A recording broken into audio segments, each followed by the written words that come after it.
شروع اللہ کے بابرکت نام سے جو بڑا مہربان اور نہایت رحم کرنے والا ہے۔ اسلامی سبق آموز اور تاریخی واقعات قصے کہانیوں کے اس سفر میں ایک بار پھر آپ کو خوش آمدید کہتے ہیں۔ معزز ناظرین کرام، مرد ہمیشہ سے ہی صنف مخالف کے لیے اپنے جذبات رکھتا ہے، لیکن اللہ تعالیٰ کے نیک بندوں کی بھی کمی نہیں، مگر بعض اوقات پھر بھی وہ شیطان کے بہکاوے میں آ جاتے ہیں، لیکن اس کے باوجود وہ دنیاوی لذتوں کے سحر سے نکلتے ہیں اور اللہ تعالیٰ کے احکامات کی نافرمانی نہیں کرتے اور شر سے محفوظ رہتے ہیں۔ اگر صحبت کسی پاک باز کی میسر آ جائے تو بد سے بدتر انسان بھی ہدایت کی راہ پر چلے بغیر نہیں رہ سکتا۔ حضرت حسن بصری رحمت اللہ علیہ فرماتے ہیں کہ ایک فاشا عورت کے بارے میں مشہور تھا کہ اسے دنیا کا 1/3 حسن دیا گیا تھا۔ اس کی بدکاری بھی انتہا کو پہنچ چکی تھی۔ جب تک وہ 100 دینار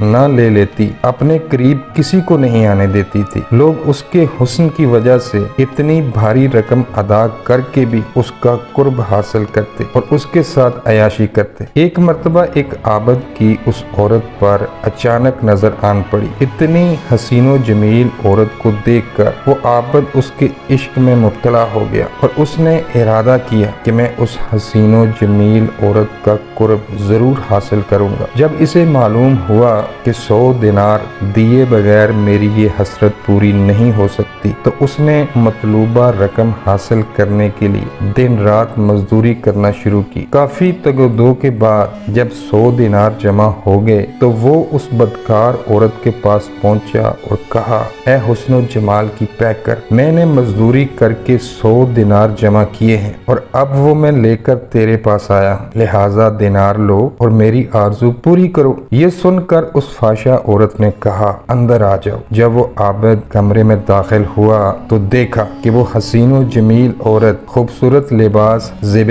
تن کیے سونے کے تخت پر بیٹھی ہے۔ اس نے عابد سے کہا، میرے قریب آؤ، میں حاضر ہوں۔ عابد بے تاب ہو کر اس کی طرف بڑھا اور اس کے قریب تخت پر جا بیٹھا۔ جب وہ دونوں خدا کی نافرمانی کے لیے بالکل تیار ہو گئے تو اس عابد کی سابقہ عبادت اس کے کام آ گئی اور اسے اللہ عز و جل کی بارگاہ میں حاضری کا دن یاد آ گیا۔ بس یہ خیال آنا تھا کہ اس کے جسم پر کپ کپی طاری ہوگی اور اس کے گناہ کی خواہش ختم ہوگی اور اسے اپنے اس فعل بد کے ارادے پر بڑی شرمندگی ہوئی۔ اس نے عورت سے کہا، مجھے جانے دو اور یہ 100 دینار بھی تم اپنے پاس رکھو، میں اس گناہ سے باز آیا۔ اس عورت نے حیران ہو کر پوچھا، آخر تمہیں ہوا کیا ہے؟ تم تو کہہ رہے تھے کہ میرا قرب حاصل کرنے کے لیے تم نے بہت جتن کیے ہیں، اب جب تم میرے قریب ہو اور میں نے اپنے آپ کو تمہارے حوالے کر دیا ہے تو اب تم مجھ سے دور کیوں بھاگ رہے ہو؟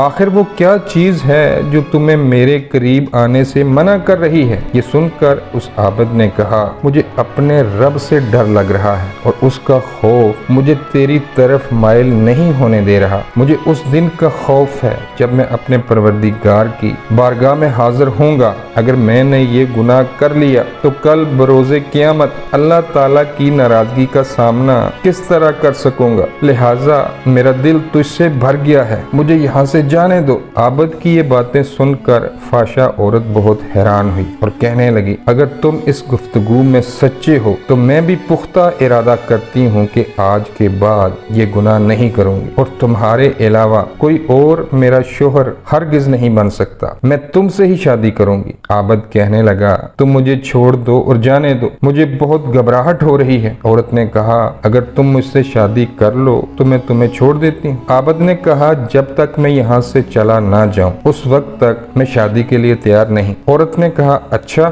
ابھی تو تم چلے جاؤ، لیکن میں تمہارے پاس آؤں گی اور تم سے ہی شادی کروں گی۔ پھر وہ عابد سر پر کپڑا ڈالے اور منہ چھپائے شرمندہ شرمندہ وہاں سے نکلا اور اپنے شہر کی طرف روانہ ہو گیا۔ اس عورت کے دل میں عابد کی باتیں اثر کر چکی چکی تھی، چنانچہ اس نے اپنے تمام سابقہ گناہوں سے توبہ کر لی۔ پھر اس نے اپنے شہر کو خیرباد کہا اور اس عابد کے بارے میں پوچھتی پوچھتی بالآخر اس کے گھر پہنچ گئی۔ لوگوں نے عابد کو بتایا کہ فلاں عورت تم سے ملاقات کرنا چاہتی ہے۔ عابد باہر آیا، جیسے ہی اس کی نظر عورت پر پڑی تو ایک زوردار چیخ ماری اور اس کی روح عالم بالا کی طرف پرواز کر گئی۔ عورت اس کی طرف بڑھی تو دیکھا کہ اس کا جسم ساقط ہو چکا تھا۔ وہ بہت زیادہ غمزدہ ہوئی اور اس نے لوگوں سے پوچھا کیا اس کا کوئی قریبی رشتہ دار ہے؟ لوگوں نے کہا ہاں اس کا ایک بھائی ہے لیکن وہ بہت غریب ہے۔ یہ سن کر اس عورت نے کہا میں تو اس نیک آدمی سے شادی کرنا چاہتی تھی لیکن یہ تو دنیا سے رخصت ہو گیا، اب میں اس کی محبت میں اس کے بھائی سے شادی کروں گی۔ چنانچہ اس عورت اور عابد کے بھائی کی شادی ہو گئی۔ اللہ رب العزت نے انہیں نیک اور صالح اولاد عطا فرمائی اور ان کے ہاں